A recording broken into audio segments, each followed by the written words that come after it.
Bonsoir à tous, bienvenue sur le plateau Equinox Soir, votre décryptage quotidien de l'actualité de lundi à vendredi entre 19h et 21h. Jamais depuis la fin du premier trimestre de l'année scolaire 2016-2017, la jeunesse scolarisée des régions nord-ouest et sud-ouest du Cameroun n'aura véritablement connu la paix.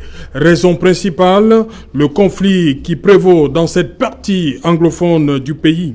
À côté de la quasi-totalité des établissements du privé qui ont mis la clé sous le paillasson, se trouvent d'autres du public, principalement qui, malgré les effets pervers de la guerre, fonctionnent au gré du crépitement des armes, mais surtout, selon le mot d'ordre de Villemonte, institutionnalisé tous les lundis par les bandes des armées sécessionnistes qui sévissent dans cette partie du territoire. À cette double menace est venue se greffer une troisième, l'épidémie coronavirus. Comme leurs camarades des 8 régions francophones, les élèves du nord-ouest et du sud-ouest étaient appelés à reprendre les classes hier, non seulement dans cette zone où les armes se font encore entendre, mais aussi et surtout pendant la phase dite compliquée de la pandémie. Madame, Monsieur, tout à l'heure à 20h, c'est la grande édition d'information qui vous sera présentée par Cédric Nouffelé. Tout de suite après, ce sera le débrief du journal et tout de suite, le fait du jour.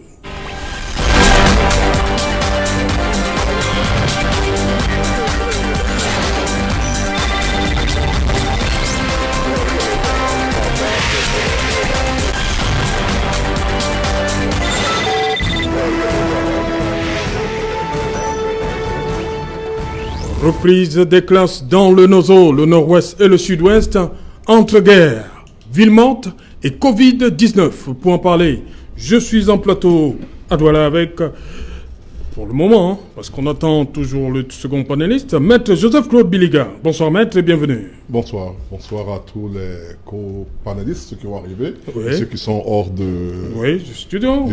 Distanciation sociale oblige. Naturellement. Bonsoir à vous, ces gens-là, à vos techniciens, à vos milliers de téléspectateurs.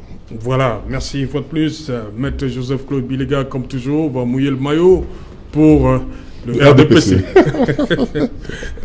Voilà, on va donc on va dire bonsoir tout de suite à Raoul Lemopi. C'est un visage que vous connaissez déjà. Madame, monsieur, il est enseignant au lycée, enseignant de philosophie, au lycée de Nilon, Brazzaville, dans le 3e arrondissement de Douala. Il se revendique sur cette casquette comme syndicaliste. Bonsoir Raoul. Et actuellement, vous êtes à Yaoundé. Bonsoir Raoul, bienvenue, pas de plus. Bonsoir et bonsoir à vos nombreux téléspectateurs. Effectivement, je participe à cette émission depuis Yaoundé et je reviens de Belgique où j'ai fait un très long voyage. Je dis bonsoir à tous ceux qui nous regardent.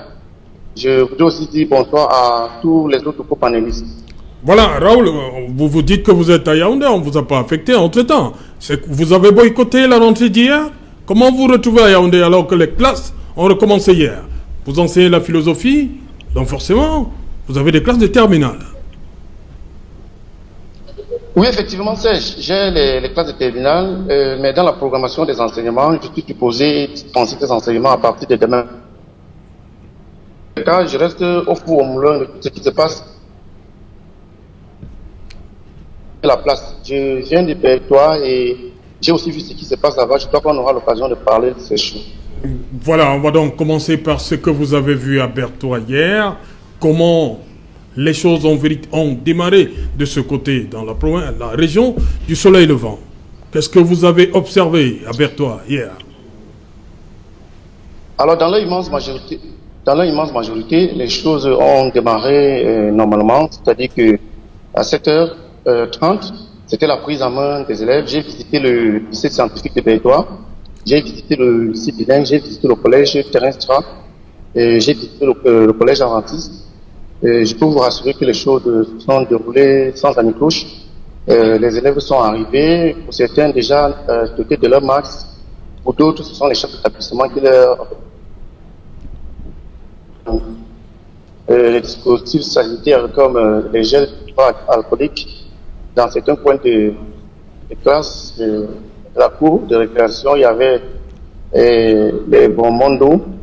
Et je peux quand même le dire, pour le regretter, que la désinfection des salles de classe s'est fait avec beaucoup de retard, et précisément au lycée de Kété, c'est dans la Damawa, c'est dans la KTI, pardon, à Batouri, où c'est lundi que les salles de classe ont été désinfectées, ce qui fait que la reprise des cours a, sans plus pour le dire, à la manière voulue par le Premier ministre et les autres membres du gouvernement. On va discuter sur les revendications qui ont été faites par les syndicats pour essayer de voir, puisque dans certains établissements, plusieurs enseignants ont refusé, n'est-ce pas, de prendre part à cette danse macabre pour la simple et bonne raison qu'ils n'avaient pas reçu leur salaire du mois de mars, avril et de mai. Voilà brièvement ce que j'ai vu à Taïtoa et à Kété, au lycée de Kété, où certaines choses sont devenues. Voilà, Raoul Lomopi, comme je le disais, vous êtes syndicaliste et avant cette rentrée, vous avez adressé une correspondance au Premier ministre chef du gouvernement. Vous aviez étalé, je crois, vous avez fait 8 propositions au gouvernement pour que les choses se passent dans les conditions, on peut dire, acceptables pour cette rentrée. Mais est-ce que, au regard de l'évolution des choses, vous êtes satisfait? Le gouvernement n'a accédé à aucune de vos demandes, pratiquement. Vous savez, la logique de ce gouvernement, c'est, si on veut, n'est-ce pas, la parodier de façon aussi simple, on dira que pour ce gouvernement, le chien aboie et la caravane passe. Et on se retrouvait dans cette situation. Je veux quand même vous rappeler que plusieurs établissements de la place, même en Douala, ont payé les enseignants vacataires le lundi, c'est-à-dire le jour de la rentrée du Kono. Il faut quand même dire, il y a dans les revendications qui ont été faites, certains qui ont trouvé partiellement solution, comme j'ai dit, certains ont payé les vacataires. Il faut aussi faire remarquer que les remarques et les discussions que nous faisons actuellement sur Equinox Télévision ont inspiré l'adoption d'un type de comportement. Je veux quand même faire remarquer que ce ne sont pas tous les élèves qui ont commencé ces cours. Ce sont les élèves des terminales. On va donc dire que le gouvernement a choisi la méthode tiers-erreur. Vous savez quand même qu'en termes d'effectifs, les classes de terminale ne sont pas des classes véritablement pléthoriques, et il s'est dit il faut évoluer avec prudence, commencer avec les terminales et jeudi et vendredi faire descendre les élèves de 3e et de première dans les stades. Ce qu'on va aussi dire pour le regretter, on se sera attendu quand même que la rigueur dans le transport, dans les transports communs soit de mise, parce que vous êtes sans ignorer, vous êtes un journaliste de qualité, vous êtes aussi un enquêteur. Vous avez vu comment les enfants sont transportés depuis lundi. Vous avez aussi vu dans quelles conditions, n'est-ce pas, hors des établissements scolaires, parce qu'il faut le dire, les cantines scolaires ont été fermées et maintenant c'est à qui mieux. Donc, les établissements scolaires peuvent bien faire de réduire les risques de contamination. C'est le deuxième jour de classe. On va attendre quand tous ces gens vont reprendre les cours au même moment, ce qui va véritablement se passer. Mais point de vue, on peut le dire, même si les revendications ont été satisfaites partiellement, on ne peut pas quand même croire que les syndicats travaillent pour rien. Surtout que, Serge, il faut qu'on dise aussi à vos téléspectateurs que les révolutions et les luttes n'épousent pas les démarches spontanées. Il y a les cours qui ont repris, qui arrivent. À côté de cela, il y a les examens. Je crois quand même que le chemin est encore très long et la lutte continue. Voilà, Raoul Lemopi, vous restez avec nous. Maître Joseph-Claude Biliga, vous êtes parent, vous avez vu, les cours ont repris hier. Quelle est votre première appréciation? La première appréciation, c'est déjà que les cours aient repris. Oui. Parce que c'était un défi que le gouvernement s'était lancé. C'était un défi? Oui, c'est un défi. Pourquoi? Parce que le gouvernement, si vous suivez bien, si vous suivez la communication gouvernementale, la date du 1er juin n'était pas une date fixe. Oui, oui, oui. Elle était susceptible d'être modifiée en tenant compte de l'évolution de la pandémie. Ça veut dire donc en réalité c'est un défi qui a été, je pourrais dire, relevé. Vous notez également que si au départ il était question que tout le monde, que tous les élèves, pratiquement dans la première communication initiale, c'était la rentrée pour tout le monde. Par la suite, on a dit non, seules les classes d'examen vont rentrer et vont reprendre. Et par la suite, on n'a pas fait une reprise le même jour. Oui. Donc il y a donc une sorte de prudence en réalité. On y allait comme sur les œufs pour dire en réalité que le gouvernement n'y est pas allé, je veux dire, sans prendre des précautions. Alors maintenant, on peut toujours dire qu'on a pris toutes les précautions, mais rien n'empêche qu'il puisse avoir, malgré toutes les précautions qu'on peut prendre, quelques hicks, notamment ce que le syndicaliste vient d'évoquer, au travers des transports. Parce qu'il est quand même difficile aujourd'hui de régler véritablement ce problème de transport en commun au Cameroun. Au début, on avait dit qu'il fallait espacer même dans les bus, même dans les taxis, même lorsqu'on espaçait, ça ne fallait pas 1 mètre de distanciation. Ouais. Donc je veux dire que ce qui est important, il me semble, c'est toujours de prendre les autres mesures de sécurité, c'est-à-dire de protection, les masques, se laver les mains et éternuer au niveau du coude si cela est nécessaire, etc., etc. Donc je pense que même si on ne peut pas régler le problème de distanciation dans les transports en commun, on essaie de le régler à travers, on essaie de régler le problème de limiter l'expansion de cette maladie à travers l'observation des autres mesures, notamment se laver les mains, mettre le masque. Voilà, je reste avec vous, donc on va rentrer dans ce qui nous réunit ce soir. Maître Biliga, aux enfants du nord-ouest et du sud-ouest, voilà une rentrée, mais à côté des deux menaces qui sont là depuis 2017, il faut le dire, il y a une troisième qui s'est ajoutée, Covid-19. C'est-à-dire qu'il y a la guerre, et hier, ça coïncidait avec le lundi de ville morte, et il y a le Covid qui plane au-dessus. Oui. C'est difficile hein, pour cette partie du Cameroun. Oui, bien sûr que c'est difficile, et c'est dommage.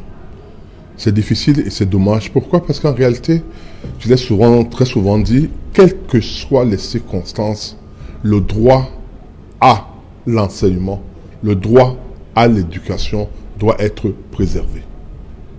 Même lorsque Nelson Mandela, lorsque Steve Biko, surtout Steve Biko, parce que Nelson Mandela était encore en prison, lorsqu'en 1976, Steve Biko mène cette grève contre, dans le domaine éducatif. La Bantu Education. C'était pas pour refuser d'aller à l'école, mais c'était pour avoir une bonne éducation, parce qu'il disait qu'il ne faut pas qu'on fasse une éducation au rabais aux Noirs en Afrique du Sud. Vous connaissez l'histoire qu'on appelle, vous connaissez la suite, les massacres de Chaperville. Et Langa. Et voilà, ils ont été tués, massacrés, etc.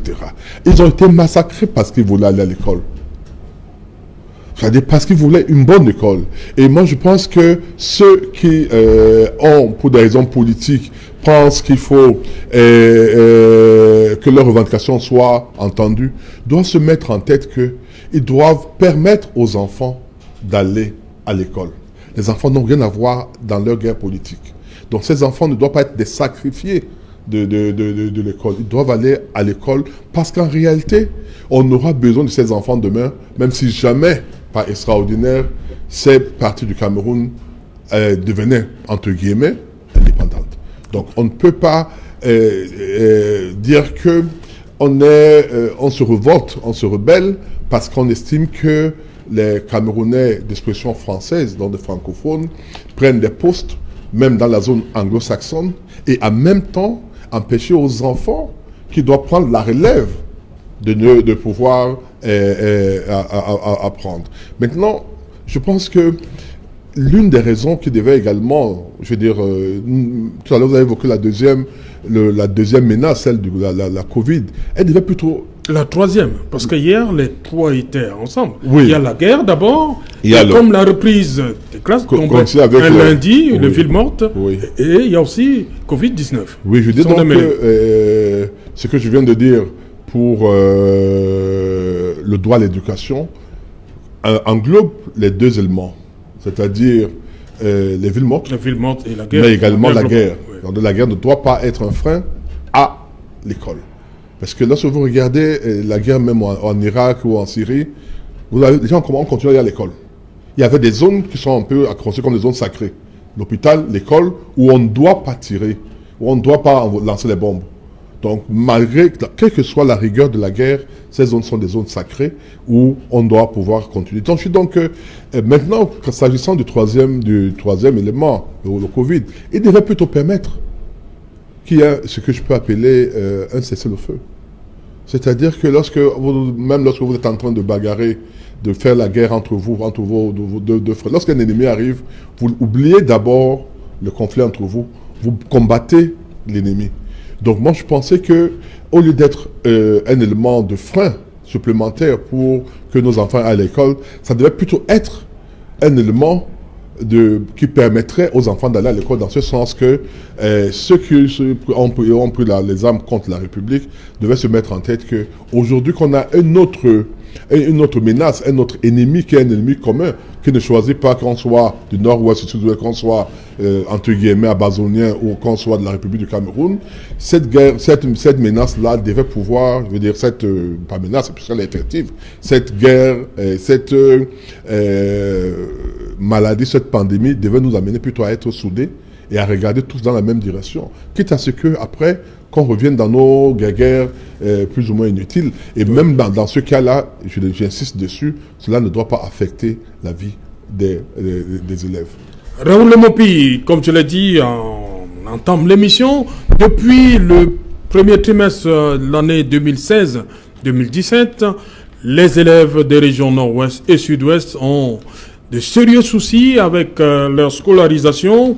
Mais on sait que depuis le deuxième trimestre de cette année scolaire 2016-2017, au Cameroun, c'est toujours des reprises à deux vitesses. Dans la partie anglophone, les choses ont du mal très souvent à démarrer. Cette année, pour cette reprise-ci, celle d'hier, il y a un troisième élément qui s'est ajouté. À côté de ce qui est connu là-bas, il y a la guerre, il y a lundi, c'est les villes mortes, il y a Covid-19 qui s'est ajouté. Votre appréciation sur cette rangée à deux vitesses? Il faut le dire, Serge, le problème que vous posez est un problème vraiment important et nous sommes justement dans une situation sérieuse. Je crois que le maître Biliga a commencé à éplucher cette situation. Il a commencé à éplucher cette situation.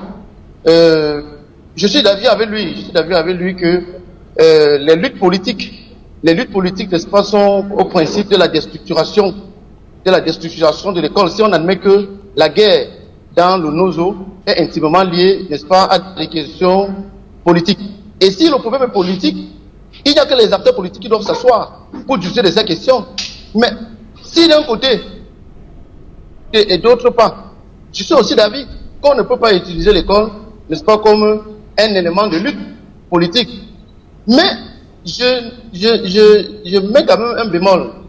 Parce que celui qui détient, n'est-ce pas, les mallettes du pouvoir et qui a tous les moyens pour discuter avec d'autres personnes devrait prendre le problème au sérieux. Disons-nous quand même les vérités. Si depuis 4 ans, nos frères des régions anglophones vadrouillent dans la République, on peut donc déjà se demander quelle est la perception que ceux qui dirigent le Cameroun ont de la politique.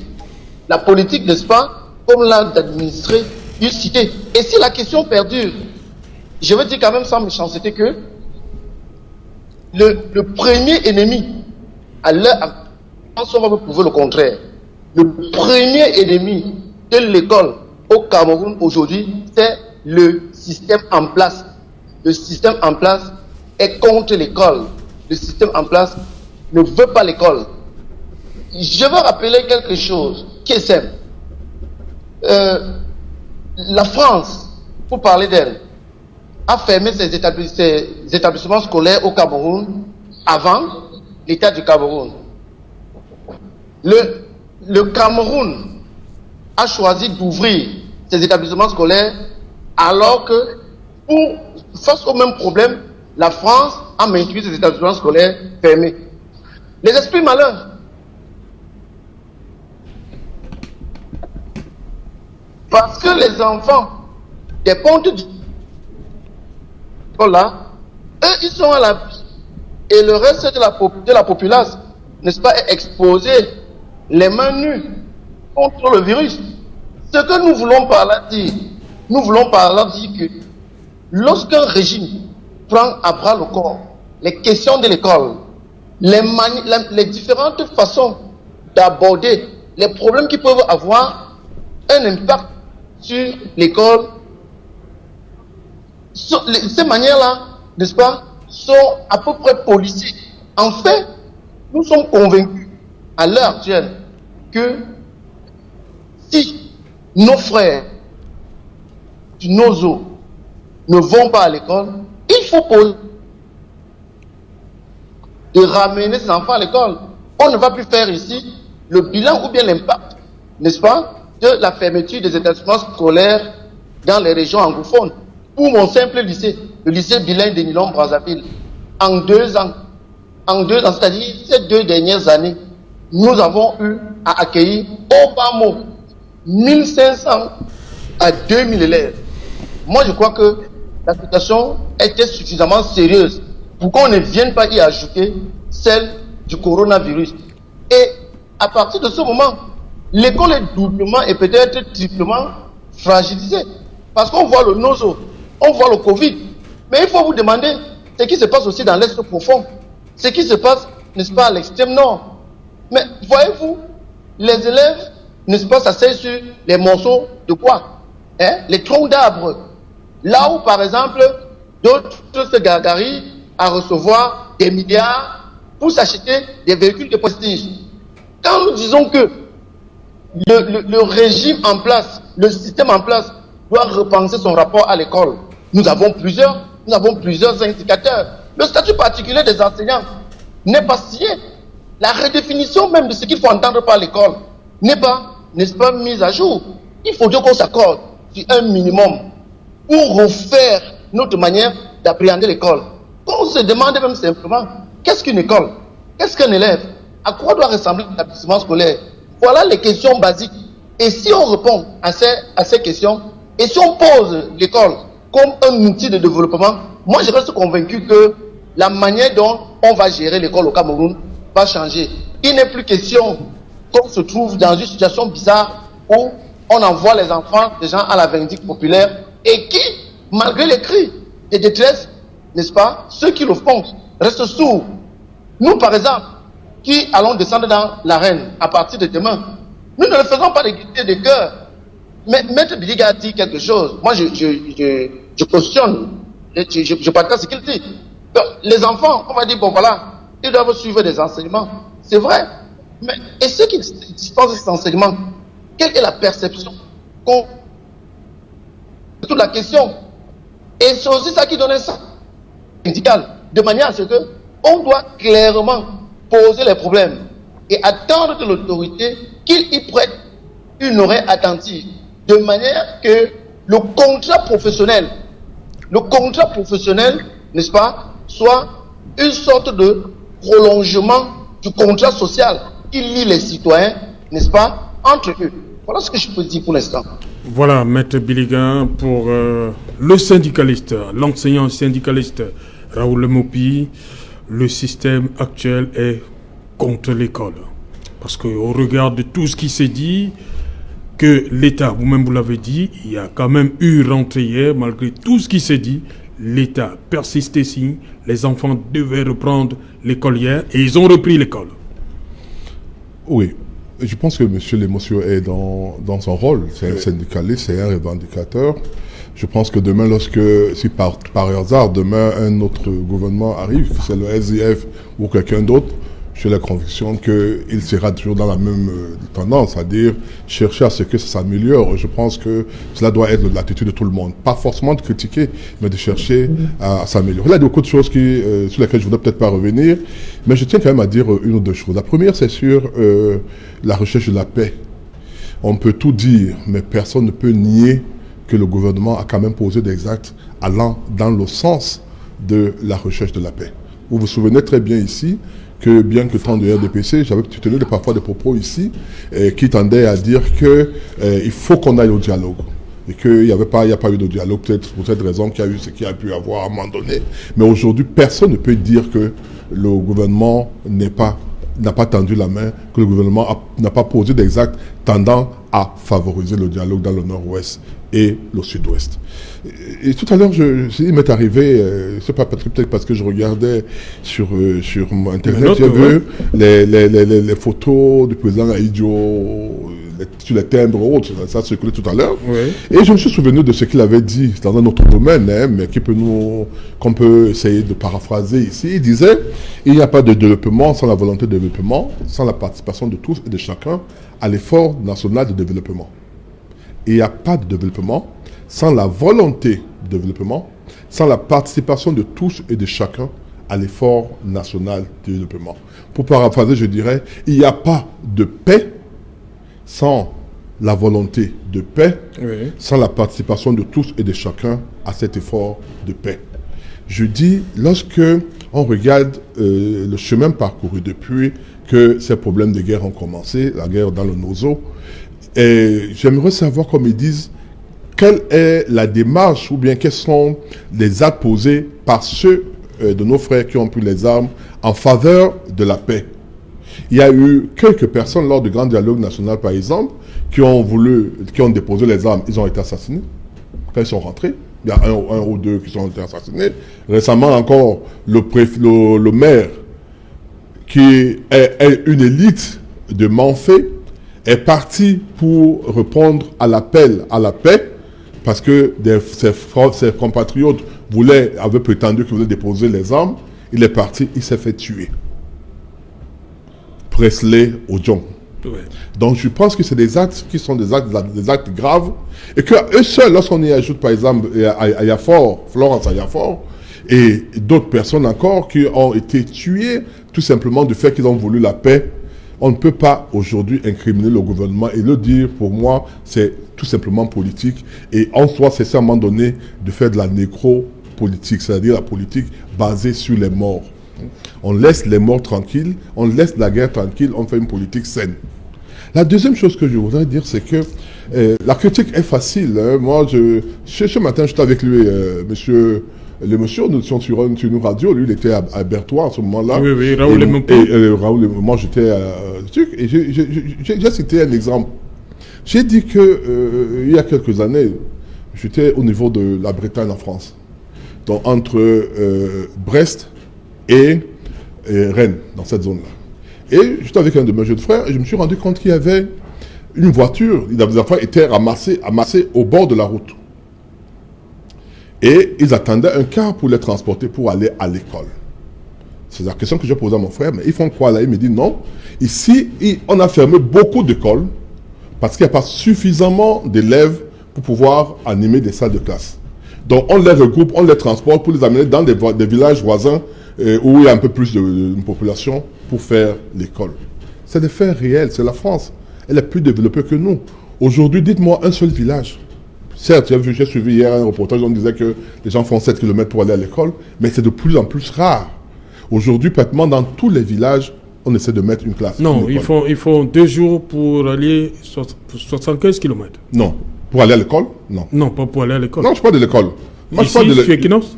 Non, c'est pas sur Equinox, c'est pas. Mais j'ai suivi un c'est-à-dire qu'en réalité, aujourd'hui, l'école a été rapprochée de tout le monde. Ce matin, j'ai pris cet exemple. Nous avions 3 lycées à Douala. Le lycée Jos, le lycée des jeunes filles, le lycée technique de Koumassi, à l'époque c'est de Douala, Et quelques temps après, on a créé le lycée polyvalent Bonabéry avec la coopération canadienne. Il y avait 2 CES. Le CES qui était à bord de CEG et TC Douandombe, aujourd'hui le lycée technique Douandombe, et le CETIF qui est ici devenu le lycée technique d'Aqua.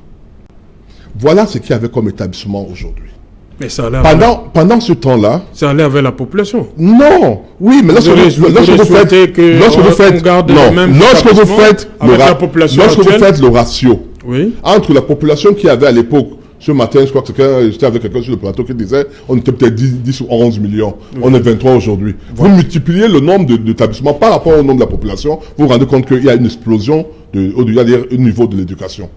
C'est le fait réel. Donc on peut dire n'importe quoi. On nous dit parfois, oui, il se trouve qu'on crée sur du papier, mais on ne construit pas. Généralement, c'est à la demande des parents, la plupart du temps, qui veulent quand même qu'on puisse construire. Parce que quoi? Un petit comme dont je suis originaire.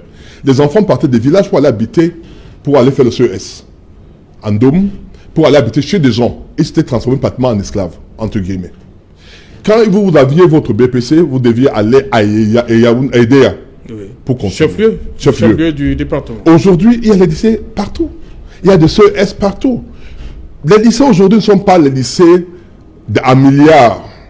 Parce que du temps du ministre Ngona Bidias, donc Bidia Sangon, on avait créé des lycées, un à Bafia, un autre à Yabassi, et l'autre à Fumban. Celui de Yabassi a été transformé en université, l'Institut supérieur des sciences aéronautiques, parce qu'en fait, c'est les lycées de milliards. Et le problème s'est posé. Faut-il construire des lycées en milliards ou bien faut-il construire des petits lycées avec 2, 3, 4, 5 classes qui vont se construire au fur et à mesure pour permettre au grand nombre de venir aller à l'école sans avoir à faire des dizaines de kilomètres pour aller à l'école. Voilà des faits qui sont réels. Je ne suis pas enseignant, mais j'ai été président de parents d'élèves dans une école privée à Bonamoussadi, l'une des plus grandes d'ailleurs à l'époque. Je ne peux pas le dire ici, peut-être que ce sera la publicité, mais si vous me permettez, le groupe scolaire WAPO. J'ai été pendant 4 ans président de parents d'élèves. Et les parents demandent pour l'éducation de leurs enfants à sortir de l'argent de leur poche. J'étais également parent d'élèves au lycée de Maképé, membre du bureau de trucs. Ça veut dire que l'APE, ça veut dire quoi? Ça veut dire que les parents sont soucieux de l'avenir de leurs enfants. Et un parent qui peut dire aujourd'hui que l'éducation au Cameroun est nulle, pour moi, je dis, c'est pas normal. On doit s'améliorer. On doit s'améliorer. Ça, c'est vrai. Des salles de classe de 120, 130 élèves, c'est pas bon. C'est pas bon. Nous, on a été, moi, chez le lycée de Nebel, nous n'étions pas aussi nombreux, même en seconde, en première, en terminale. Mais aujourd'hui, faut-il laisser les enfants ne pas aller à l'école parce que les salles sont pleines pour qu'ils aillent vadrouiller dehors? Ou faut-il ajouter une chaise, un banc, pour que cet enfant qui n'aurait pas pu aller à l'école s'il n'était pas allé à l'école publique, aller à l'école de l'État, n'aurait jamais fait l'école? C'est des questions que le système éducatif, que ceux qui dirigent l'éducation ici au Cameroun se posent. Maître Biliga, lorsque vous écoutez attentivement Raoul Lemopi pour ce qui est du nord-ouest et du sud-ouest, il jette l'anathème sur l'État pour la résolution du conflit. On trouve que ce troisième élément qui est la pandémie Covid-19 est un peu de trop. Mais j'ai répondu tout à l'heure.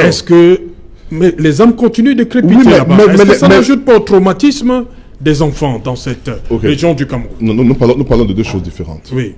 Le traumatisme des armes, la guerre, le traumatisme qui s'ajoute, bien la guerre, je veux dire le Covid qui s'ajoute au traumatisme. Contrairement à leurs camarades des zones francophones qui n'ont que le Covid. Mais la question est celle-ci, la faute à qui? La faute à qui? Je voudrais demander à le monsieur qui me cite un seul pays sur cette terre qui a accepté de gaieté de cœur d'être dépiécé, d'être dépossédé d'une partie de son territoire. Il n'y en a pas. Je dis de gaieté de cœur. Les États-Unis avaient la guerre de sécession que vous connaissez très bien, qui a fait des milliers de morts.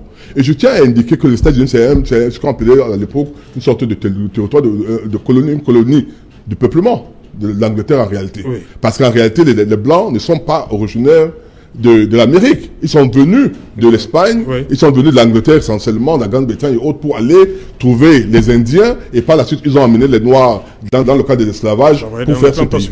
Donc, il n'y a pas de lien forcément de sang, comme vous et moi, nous avons de lien parce que nous sommes bantous. Mais comprenez que malgré cela, les Blancs, je veux dire l'Amérique, les dirigeants de ça dans l'époque, n'ont pas accepté qu'il y ait une sécession. Donc il n'y a pas un seul pays. Je donne 2, 3, 4 exemples en Afrique. Des sécessions qui n'ont pas pu avoir lieu. La plus connue de nous tous, c'est celle du Biafra. Mais il y a celle de Cabinda. Vous ne savez peut-être pas, moi j'étais presque à 2 pas de Cabinda, j'étais à Pointe-Noire, la première fois en 1991, si je me trompe. Cabinda est entre guillemets Zaïre, l'ancien Zaïre et le Congo. Donc il n'y a même pas une frontière directe avec l'Angola. Or Cabinda appartient à l'Angola. Et les Angolais sont prêts à mourir pour le Cabinda. Vous rappelez qu'il y a eu, il n'y a pas très longtemps, une coupe d'Afrique africaine où il y a eu des en morts. 2010 Voilà, en 2010. C'est pour dire quoi? Je vous donne cet exemple. Je vous donnerai l'exemple de la Casamance. Je vous donne l'exemple du Maroc avec le Sahara occidental. Avec la Marche verte, où le roi Hassan II... Le Front Polisario. Le Front Polisario, c'est un peu comme on peut dire l'Amazonie. C'est-à-dire les gens, voilà. Le groupe de l'Amazonie. Je veux dire, voilà des cas où chaque pays veut rester uni. Et c'est pour cette raison que je dis que, même si au départ on a pu receler des délais au niveau du gouvernement camerounais, à tort ou à travers, à tort ou à raison, je veux dire, à tort ou à raison, peut-être que il n'avait peut-être pas une bonne appréhension du problème anglophone. Aujourd'hui, à travers les différents actes qui ont été posés, la création de la commission de bilinguisme, la création de la commission de désarmement et de mobilisation, etc., l'introduction de comment mais malgré tout ça, les armes continuent de climiter. Mais tout simplement parce que les armes, je vous ai dit tout à l'heure, je récite le président Ahidjo. Il ne peut pas avoir de développement sans la volonté de développement. Il ne peut pas avoir de paix sans la volonté de paix. Oui. Ce que je reproche à monsieur et les messieurs, c'est de dire que c'est le gouvernement qui ne veut pas la paix. À un moment donné, soyons quand même honnêtes et disons les choses telles qu'elles sont. Oui, peut-être que le gouvernement, au début, a peut-être traîné les pas, mais le gouvernement a pris les choses en main. Et ne vous fiez pas au nombre de coups de fil, d'armes. Si quelqu'un vient nous braquer ici, nous sommes 20 ou 5 avec une arme, il peut bien nous braquer. C'est pas, vous comprenez. C'est-à-dire que ce n'est pas le nombre ou le capitement des armes qui détermine le nombre de personnes mécontentes. La preuve, c'est qu'il vient de dire que pour le lycée technique, enfin pour le lycée de Nilong à Douala, il y a eu 2000 personnes qui viennent du nord ou du sud-ouest. Ça veut dire que les parents de ces enfants-là sont conscients du fait que leurs enfants doivent aller à l'école et ne sont pas d'accord avec ce qui empêche les enfants d'aller à l'école. Parce que si ils étaient d'accord, ils ne les enverraient pas à l'école. Ils diraient, ok, c'est notre effort de guerre. Comme nous croyons que nous sommes sous la domination des francophones et que nous voulons notre indépendance, nous sacrifions nos enfants, ils vont pas aller à l'école, c'est notre participation, comme je dis, notre effort de guerre.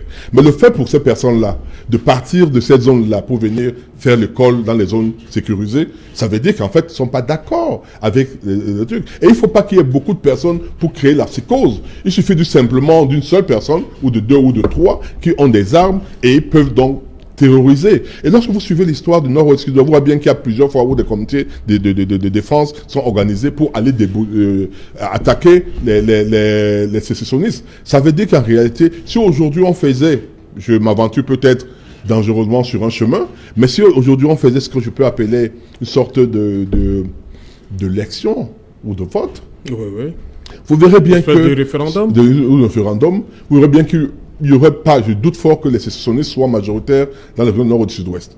Nous savons qu'il y a 3 catégories de personnes. Il y a ce qu'on appelle ceux qui sont pour la République. Qui sont l'État unitaire décentralisé. Il y a ceux qui pensent qu'il faut faire la fédération et ceux qui pensent que, quel que soit ce qu'on va leur donner, je dis bien, quel que soit ce qu'on va leur donner, tant qu'il n'y a pas tant qu'il n'y a pas la sécession, quand on n'aura pas donné leur indépendance, ils ne seront jamais contents. Ces personnes-là, si elles ont les moyens d'avoir les armes, vont continuer à terroriser la population. Mais il y a une frange de la population qui pense qu'il faut négocier avec tout le monde. Pour ces personnes-là, le grand dialogue convoqué l'année dernière, Les armes continuent de crépiter, des têtes tombent. Vous avez cité le cas de Florence Ayafor, c'était après le grand dialogue.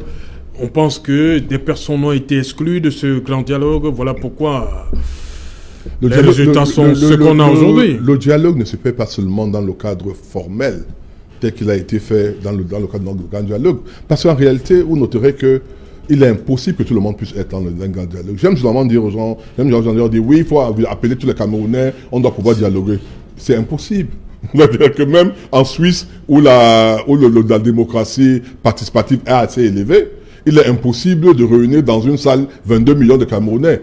Elle est nécessairement représentative. C'est-à-dire qu'il y a nécessairement des personnes qui représentent d'autres personnes qui vont aller parler en leur nom plus ou moins. Les syndicalistes le savent. Généralement, ils vont dans les négociations. Quand ils rentrent, ils sont désavoués par leur base.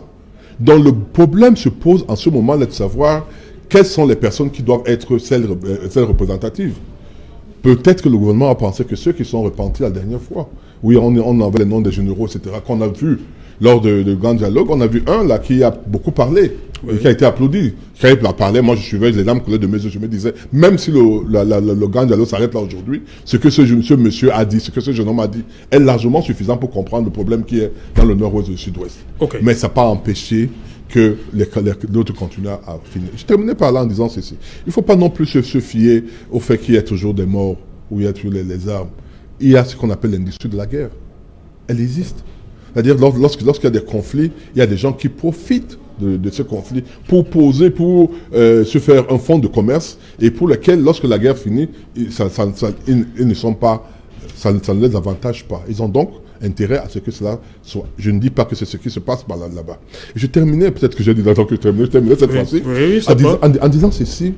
Je ne crois pas un seul instant que si la solution au conflit du nord-ouest et du sud-ouest était la libération de certains de nos compatriotes, certains qui ont pris les armes, et que nous avons vu, certains parlent, que celle-là, la libération était la solution, je doute fort qu'on n'ait pas prise, que le gouvernement ait jusqu'à ce jour refusé de la prendre. Okay. Le gouvernement a les éléments que ni vous ni moi nous n'avons. Le président de la République est la personne la plus informée du Cameroun. Donc lorsque, à un certain moment, on prend certaines décisions, je le disais ce matin encore, donnons le bénéfice de l'intelligence à ceux qui prennent des décisions, qui les prennent parfois d'une manière que certains ne comprennent pas, mais qui par la suite arrivent à comprendre qu'ils avaient des éléments. Parfois on a comme l'impression qu'on ne veut pas écouter. Hein. Les syndicalistes ont fait des propositions mais les syndicalistes n'ont pas du revers de la main. Ils s'appuient, hein, c'est eux qui enseignent. Ils d'un taux de couverture de plus de 80% qu'on pouvait passer aux examens. On va d'abord écouter Raoul Lemopi. Je rappelle, madame, monsieur, que nous avons convié à ce débat un représentant du mouvement pour la renaissance du Cameroun, Fa Elvis Taillon, et un autre journaliste, Prince Joël Moukage. Vous allez le constater vous-même.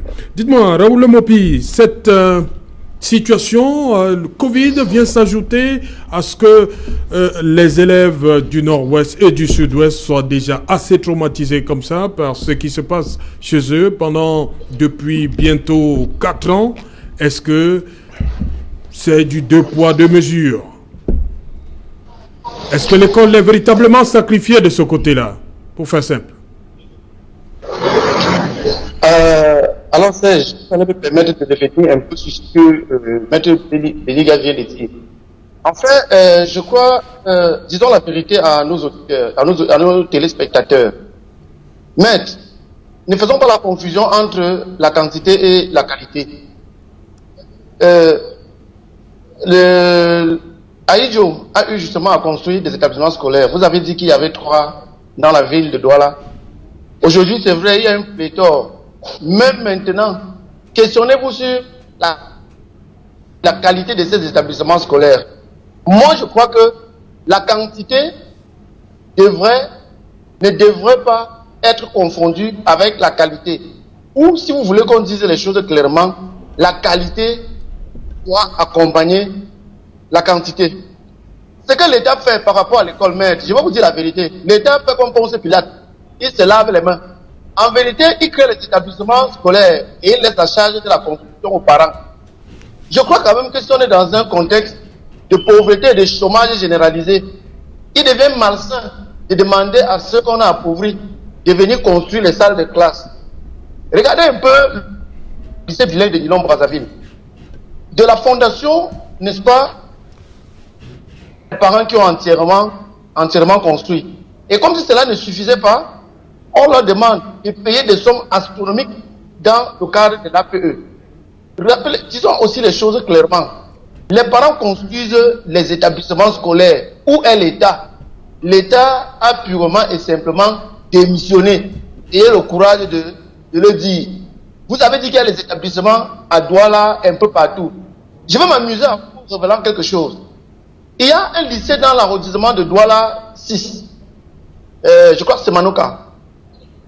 Ce lycée a à peine 150 ou 200 élèves. Bon, les chiffres qu'on nous donne, si la réalité c'est peut-être moins. 150 ou 200 élèves, il y a à peine 10 Camerounais, vous pouvez vérifier.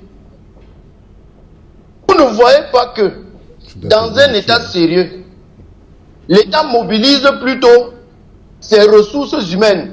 Je veux parler des enseignants pour servir une cause, une population qui est en majorité étrangère au Cameroun. Raoul Mopi, Oui. je vous en prie, je veux qu'on reste dans le sujet. Nous parlons du nord-ouest et du sud-ouest. Et cette triple menace.